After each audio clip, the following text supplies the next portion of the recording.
உலகின் மிகப்பெரிய அமெரிக்க போர்க்கப்பலான USS Gerald Ford aircraft carrier ஈரானால் தாக்கப்பட்டதாக சமூக வலைதளங்களில் ஒரு செய்தி காட்டுத் தீயாய் பரவி வருகிறது. இதன் பின்னணியில் இருக்கும் உண்மை என்ன? முதலாவதாக, ஈரானின் IRGC கூட இந்த கப்பலை தாக்கியதாக எந்த ஒரு அதிகாரப்பூர்வ அறிவிப்பையும் இதுவரை வெளியிடவில்லை. இரண்டாவதாக, டென்மார்க் நாட்டின் ஜுல்லாண்ட்ஸ் போஸ்டன் நாளிதழ் மற்றும் பிற சர்வதேச ஊடகங்கள் உறுதிப்படுத்திய செய்தி என்னவென்றால், இந்த கப்பலில் ஏற்பட்ட ஒரு பெரிய தீ விபத்துதான் இதன் பின்வாங்குதலுக்கு காரணம். சுமார் 30 மணி நேர போராட்டத்திற்கு பிறகு அணைக்கப்பட்ட இந்த தீயினால் 600க்கும் மேற்பட்ட வீரர்களின் படுக்கைகள் சேதமடைந்துள்ளன. இதனால்தான் அந்த கப்பல் கிரீட் தீவிற்கு பழுது பார்க்க அனுப்பப்பட்டுள்ளது.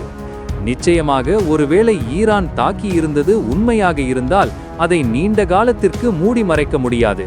மிக முக்கியமாக, ஒருவேளை அமெரிக்காவின் இவ்வளவு பெரிய போர்க்கப்பல் நிஜமாகவே தாக்கப்பட்டிருந்தால் அமெரிக்கா தனது முழு இராணுவ பலத்தையும் ஈரான் மீது ஏவியிருக்கும்.